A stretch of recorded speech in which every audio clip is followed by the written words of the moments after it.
തിരുവനന്തപുരത്ത് നിന്ന് ആലപ്പുഴയിലേക്ക് പോകുന്ന ആ KSRTC ബസ്സിൽ അന്ന് വലതുകാൽ വെച്ച് കയറുമ്പോൾ ഞാൻ അറിഞ്ഞിരുന്നില്ല ആ യാത്ര എന്റെ ജീവിതത്തെ മാറ്റിമറിക്കുമെന്ന്. മഞ്ഞിൽ വിരിഞ്ഞ പൂക്കൾ എന്ന സിനിമയിൽ അഭിനയിക്കാനുള്ള അവസരം തേടിപ്പോവുകയായിരുന്നു ഞാൻ. യാത്രകളുടെ വിരസത മാറ്റാൻ കൂടെയുള്ള യാത്രക്കാരുടെ അനക്കങ്ങളും ഭാവങ്ങളും ശ്രദ്ധിക്കുക, അവരുടെ മനസ്സിനുള്ളിൽ എന്താവും എന്നൊക്കെ വെറുതെ ചിന്തിക്കുക എന്നൊരു സ്വഭാവം അന്നും എനിക്കുണ്ടായിരുന്നു. ഒരുപക്ഷെ അതായിരിക്കാം ഞാൻ അറിയാതെ പഠിച്ച അഭിനയകലയുടെ ആദ്യ പാഠം.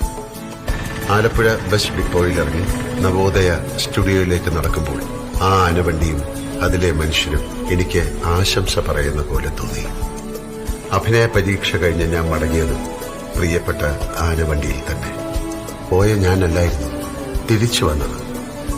പിന്നീടുള്ള മോഹൻലാലിന്റെ ജീവിതം എന്നേക്കാൾ നിങ്ങൾക്കറിയാം. എന്റെ ജീവിതത്തിലേക്ക് ഐശ്വര്യത്തിന്റെ ചിഹ്നം വിളിച്ചെത്തിയ ആനവണ്ടി, നിനക്ക് നന്ദി.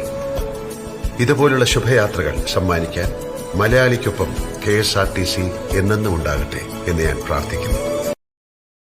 Download ShareChat.